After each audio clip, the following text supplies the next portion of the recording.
Ladies and gentlemen, welcome into the Hip Hop Spot. It's two hip hop icons who have come together for a very dope cause. Ladies and gentlemen, put your hands together for the one, the only Greg Nice. All right, baby. The great minds are in the building. Yes, sir. Yes, sir. You know, Hannibal from the A-Team used to say, "I love it when a plan comes together." That's right. And I remember, like probably about 3 years ago at this point, I remember Greg was telling me about the concept of the project. It's like, yeah, me and Paz K getting ready to do a project together. And then you fast forward and you see the ending results, man. Dope album, fellas. Thank you. I feel like B.A. Baracus, you know?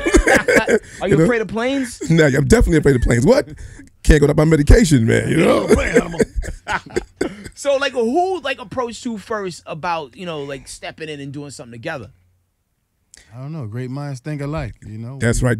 Well, we started with the song. We were doing this song called "Make It Happen," and that was the ball that started the whole thing rolling. You know, people don't know that Greg is just a great producer as he is an artist. So I said, I need some beats, man. He said, I got you covered. So we started doing that one song, and the next thing he's like, hey, let's do an EP. And I was like, let's do an EP. So we started doing another song. Next thing you know, it was like, who we kidding, man? We got to do an album, you know. So it was like an organic kind of like rollout, and it just happened. Yeah. You know how that is. Yeah, and just the energy and the camaraderie that you guys show together is because Paz, you've never been a part of a group. Never. You've been a part of crews and situations. I remember one of my favorite Positive K joints from back in the day was "Started Up" on the Audio 2 album. Started up, y'all. There I go. Where I go. I don't know. I just go with the flow. If you show what you reap, then you reap what you sow. Then you don't comb your hair, you get an afro. It's just you always play well in teams. Greg Nice, you're like the daggone Swiss Army knife of rap. It doesn't matter who I hear you rhyme with, whether it's somebody as smooth as Big Daddy Kane, somebody as crazy as the Beat Nuts, or even the work that you've done with us on Bodega. Bodega Brothers, or Mary J, or Lizette Melendez, or the New Kids on the Block, or whoever. Yeah, his roster's long. His roster's real long. It works. So no matter where it goes. So going into the album, man, you guys got features from Chuck D. Which Chuck D ain't just jumping on everybody record. Production from the daggone Justice League. Louis Vega, Fat Cat. Premier did some cuts. Big Dog. Yeah, Premier. Big Dog from Virginia. Easy Mo B. Easy Mo. DJ Scratch. Yeah. The Justice League. From Slick Rick, original DJ. Vance Wright. That's right. Yeah. It's fun, man. So, being that you guys were both in situations before, where major label situations, doing an independent release, is it harder? Is it more frustrating? Did you like it more so when you used to kick back and just let the label tell you when, where to be, and do everything? Well, on my side, this Greg speaking, I never had that issue with the labels. They always was about do what I wanted to do, because that's how I got there in the first place. Me and my partner Smooth pressed our own vinyl. Before we did that, we made an acid tape. This was in 1985, 84. We had an acid tape that we was taking around, which, if you don't know what that means, that's like a metal plate, and after you play it a certain amount of times, the grooves run down. So from that time and era, when we got to a label, we had a contract for a year and a half and didn't sign it, because we were doing it on our own. So when we got in that position, it was like, you really can't tell me what to do. And they didn't want to tell us what to do, because they like what we were doing. Right. So what was on the acetate? Skill Trade, song we had. Skill Trade. Skill Trade is from 1984? Yeah. Wow. Yeah. Wow. That's amazing. So, for those who don't understand, because, we live in a time where, we can go to the studio today and release a song tomorrow. Yeah. So, coming from a time where, it takes a minute for things to come out, how long did it take, from top to bottom to get a project done back then, from the first time you go in the studio working on your first song for the project to when people actually hear it? Because Skill Trade sounded way more advanced than anything that was even remotely happening in rap in 1984. And for those who don't know Skill Trade, you go to Nice and Smooth's first album. If you had the cassette, it was the last song on side 1, I think. Classic. It was a different time and era. You didn't have an internet, and everything was scheduled. Yeah. It was a time frame where things go into hiatus. You can't put a record out at the end of November because it's on freeze. Now you can put a record out anytime, any day, anywhere you want to, and how you want to. And a lot of times, you don't even have to have your record mixed today. When we were coming up, you had to have it mixed because you had to have that quality sound. Yeah. So, the sounds were coming from things that you made up. Today, you already got sound modules that got the original sounds in it, and it's already mixed and mastered. So it's just like, it's amazing. And a lot of the artists today that don't know, they take it for granted. But people went through hell so it can get to this point. So, yeah. Yeah, people, you would sit on your album sometime 2 years, 3 years. You got to find somebody to put the record out, number one, and then you get a single deal. I mean, if you were lucky to get a single deal, that was just to start the ball rolling. Yeah. You know, if somebody signs you to an actual album deal, oh, you were big time then. So, you know. Man, so like going back to Skills to Pay the Bills, what was like the oldest song on there that sat around the longest before the project actually came out? Wow. Night Shift. I did that independently. That was produced by Big Daddy Kane. The Buzz record. That started the ball rolling. Yeah, I sold 80,000 units independently. I was always independent, always grassroots. You know what I'm saying? So it's always rewarding to do it that way. You know, that's why I feel so good about what we're doing right now. You know, but that was the first song that started the whole thing off, man, and it got the ball rolling. And I'm like, wow. You know, by the time I got to the end of the album, I'm like, wow, that song felt like prehistoric to me, you know? So by the time the album come out, you guys are already hungry to go back in the lab and cook up the second batch of Most of the time, you're already ahead of the game. You already got your second album already probably in the can already, you know, by the time the first one comes out. That crack knows. Yeah. He got albums under his belt. That's right. He got albums. You got notches, man. You got notches. You're a hitter, man. You're a hitter. You got notches on your belt. I just got to put this stuff out, man. It's you always sometimes scared to jump into the pool because you want the most amount of people to hear it at all times. Yeah, You want to deal with people who are not just taking your money and actually working for your situation. Yeah, exactly. It gets a little frustrating. Man, look, let me say one thing. I sat on my couch the beginning of this week and I said, no more procrastination, no more wasting time. Put your music out, Head Crack. Because you can keep making more and more and more, and you'll have a catalog. Yeah. It'll be real big. Just keep doing it. Just keep doing it because time is not promised. True. Tomorrow's not promised. And you ain't get no younger. So put it out. Yeah, I co-sign that because Greg always tells me, man, you know, I wanted to be perfect, man. I want the dot, you know, the eyes dotted, just cross. He said, Paz, it'll never be a right time, Paz. It'll never be perfect for you, Paz. I said, yo, man, you're right. I said, man, you just gotta let it go, man. You know, that's what you gotta do. Just put it out there, baby. Yo, so aside from being awesome performers and just having amazing chemistry on wax, you guys are fun as hell to hang out with. I have never seen, personally, anyone drink as much as Greg Nice and Positive K drink and still look young. You know, some people, they drink a lot and they look weathered. They start, living life looking like luggage. What's the, Some people put my alcoholism on front line. I appreciate it. No, it's like a mutant. It's a mutant skill. Nah, definitely. Hey, man, you know, you got to juggle them shots, man. You know what I'm saying? But nah, it's great, man. We have good fun. We've been friends, man, for 25 years and better, man. You know, we met on Big Daddy Kane's couch. We used to all hang out at Kane's crib. That was like our little ground zero, you know, all of us, man. So we used to play our new songs and whatnot. So we were since 40 ounce days, you know? Yeah. So what's the craziest story, Paz, you got about Greg Nice? And Greg Nice, what's the craziest story you got about Paz? Wow, man. Where can you start? You want to start last week? I remember, I talk about Drake. Greg called me one time. He said, yo, man. He said, yo, Paz, is something wrong? I said, what's wrong? He said, I threw up, man. And I started drinking again. He said, am I an alcoholic? I said, you might be knocking on the door, homeboy. You might be. Now, some people say the best way to calm a hangover is drink more. That's what he told me. That's what Paz told me. He said, hey, man, you got to ride it out. You got to land that plane. You got to ride it out, baby. It's all right. He said, go get your cold one, man.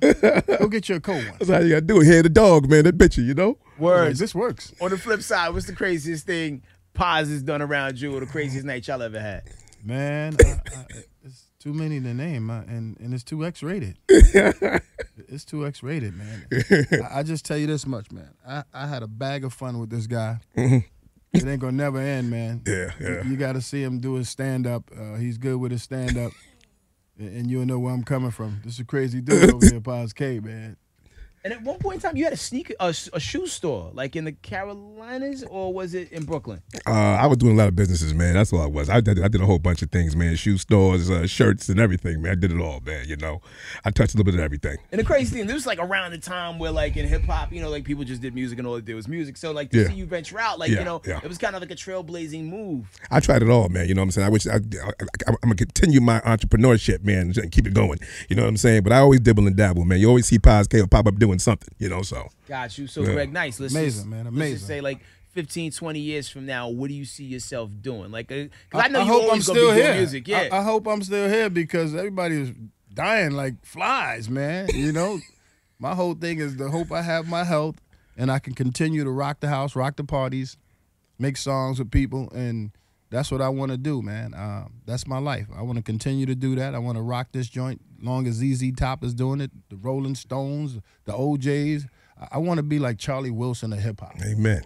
Amen. That's what I want. it seems like it's become a little bit more realistic for that sort of thing to be able to happen because, you know, like hip hop is very ageist. You know what I'm saying? Like, it seems like they always want to push the OGs out, you know? That's weird. But it seemed like it's looping back around because you're starting to see more pioneers back out there doing their thing, like rocking the live shows. And, you got like formats like, the boom format. That's right. Backspin and stuff like that, giving cats an opportunity because, like, we're like the only culture that crumbles like our history up and throw it away, and I never understood that. Well, I hope that the powers that be see that and recognize it right about now because hip hop has grown up. The demographics has changed. It's not 13 to 21 anymore. You know what I'm saying? So you got it's like a 25 to 55, 60 now. You know what I'm saying? It has grown up. So I hope the powers that be, like these labels and the people who put records out, us independent people also start catering to that demographic, man. You know, because it's worldwide now.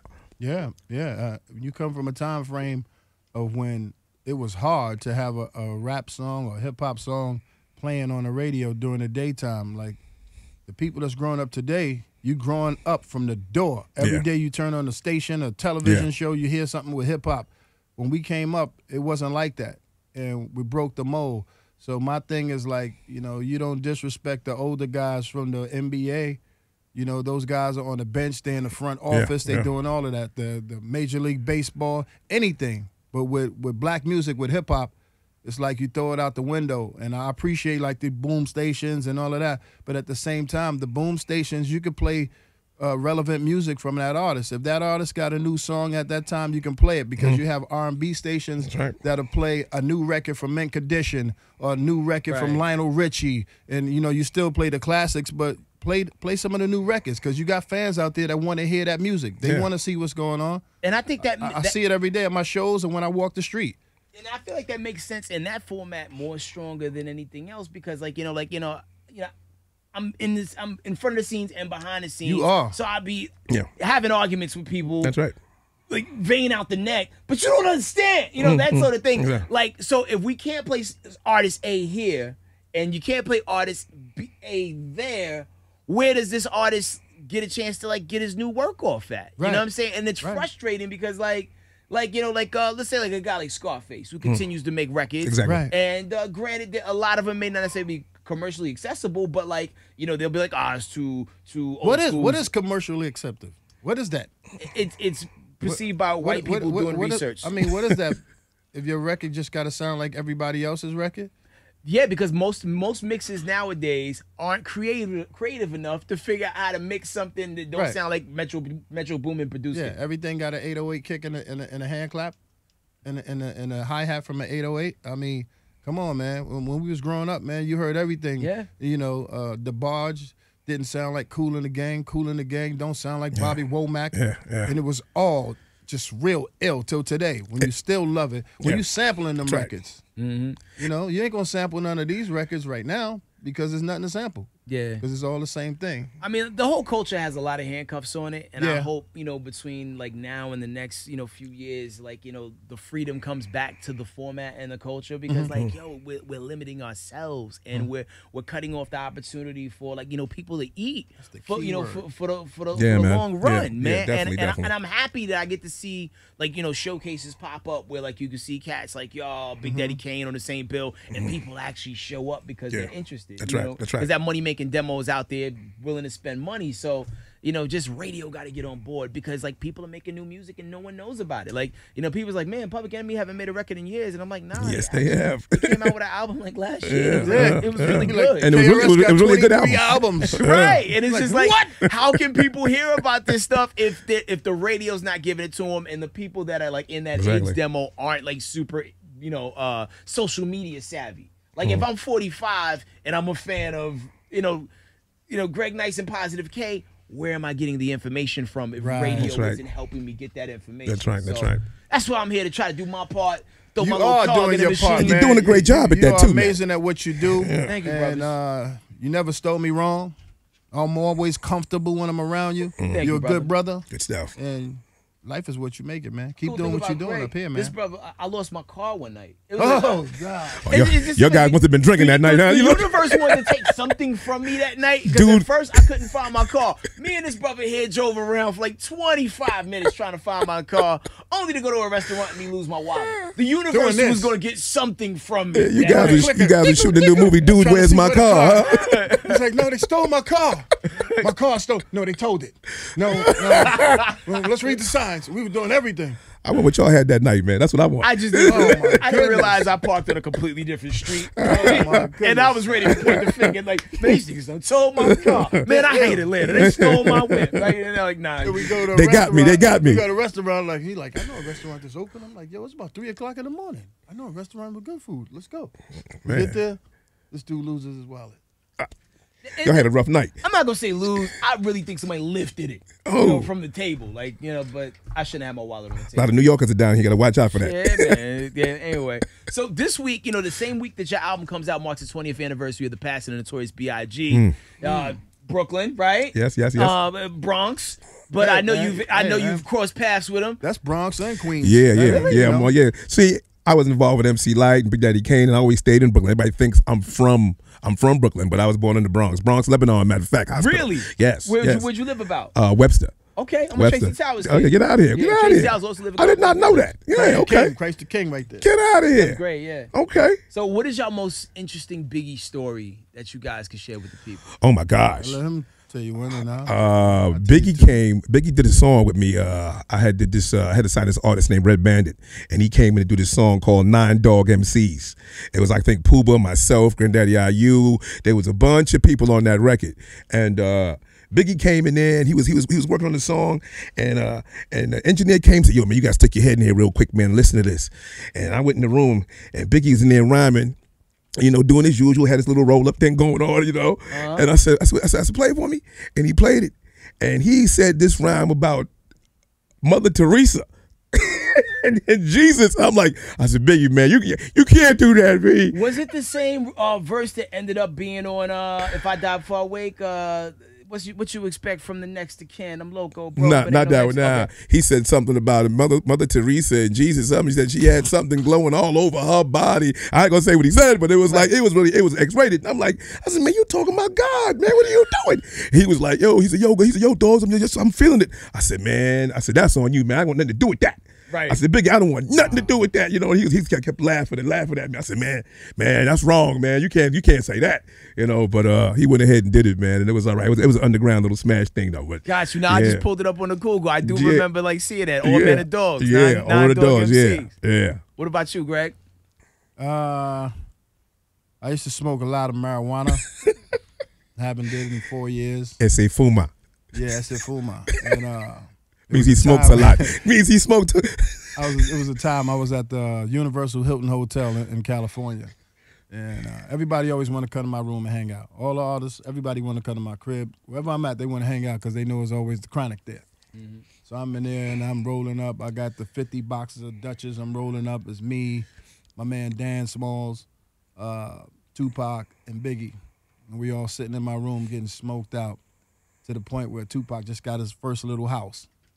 And we all left, jumped down, and went in the Jeep, went to Pac crib. We at the crib. Pac goes in the back. He pulling out all kind of guns and shit, showing us everything. Yo, I got this gun. I got that gun. He put the grill out. We started grilling, cooking chicken, doing that, steaks and everything. And we was in a circle, and we was rhyming and whatnot. And Biggie kept telling me, yo, Greg, come on, just rhyme. I just love to hear your voice, man. I love how your voice sounds. Just say a rhyme. Just say a rhyme. We sat there and I started rhyming, and we had a great time from there on, man.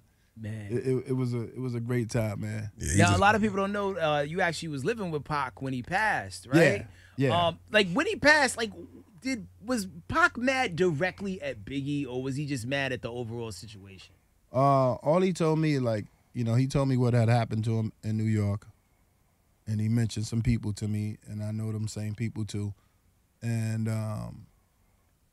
he was upset just due to the fact because he said that those guys he introduced him to them guys that he had that altercation with. And he said, you know, he knew what they was about and he ain't tell me nothing. And once things started happening, he ain't come around me no more. So Gotcha. I had this feeling towards him. And but he wasn't mad at people in New York. He's like, actually, he missed New York. He kept telling me, I miss New York so much. He's like, I miss going to the bodegas, man. He's like, I miss Puerto Ricans. He's like, I want to see a Puerto Rican. You know, when I fly him out there, I just want to see one. A bit I was like, important. you crazy, man. And he never forgot anything. So things people say about the guy is crazy because all he did was ever show me love. And he didn't forget nothing. He telling me stories that I forgot. And I'm like, wow, man. He's like, that's why I love you, man. You let me hang out with you. Nobody knew me, man. And the same thing with Big. Big was, I mean, he was cool with me all day long. I had a birthday party and I'm walking down the street on 42nd, get ready to go to the club, and everybody running at me going, yo, Biggie's at your party. Biggie's at your party. I'm like, huh? Everybody was going crazy, so I walked in. He's like, yo, love, I knew it was your birthday. I had to be here, baby. I had to be here. And he started hugging me, you know? So that vibe was beautiful, too, as well. I mean, just the wrong things happen in between them people.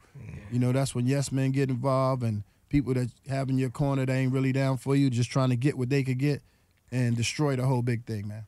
Got you. Well, keep the circle tight. Keep Yeah. good people in that That's circle. right, that's right. And keep good music in your ears. The album is from the group Great Minds. Yes, Drops Friday. that's right. It's in stores now. If you're seeing this after what, March, today's the 8th.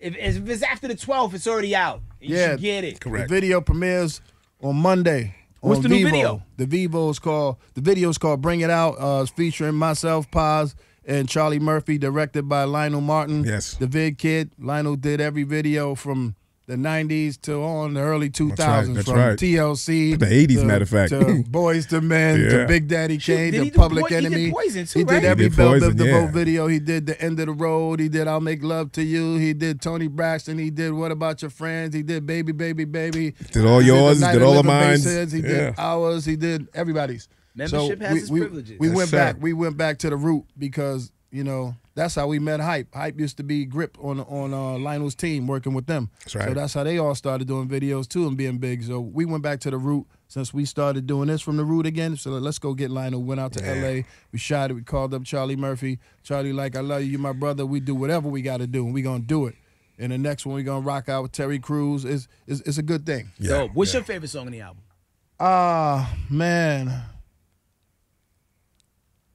It's I not, don't know. it's I not. like a couple of them, and I've never had like favorite songs on any albums that I did, even with Nice and Smooth, because some people go, look, I like Hip Hop Junkie. Some people like, I like Funky for You. Some people like, sometimes I rhyme slow. It depends on where you at and where the mood is, and that was the basis of doing an album, because you don't want to do every record that's the same record. Everyone got to be different, and that's the same thing. If you ask me, what's your favorite Michael Jackson record? Depends on He your has mood. too many. And what's your favorite Stevie Wonder? I don't got no favorite. Who's your favorite DJ? I like a lot of DJs for different reasons. Yeah. Who's your favorite host? Head Crack. Appreciate that. Yo, I remember one of the takeaways from that party the other night when we went to the listener party. That daggone Monkey Love. Monkey Love. Man, Al Chauncey I've singing been the- watching you. He said the Catchy monkey. as I hell. really wanna know you. He said the that monkey love. monkey love.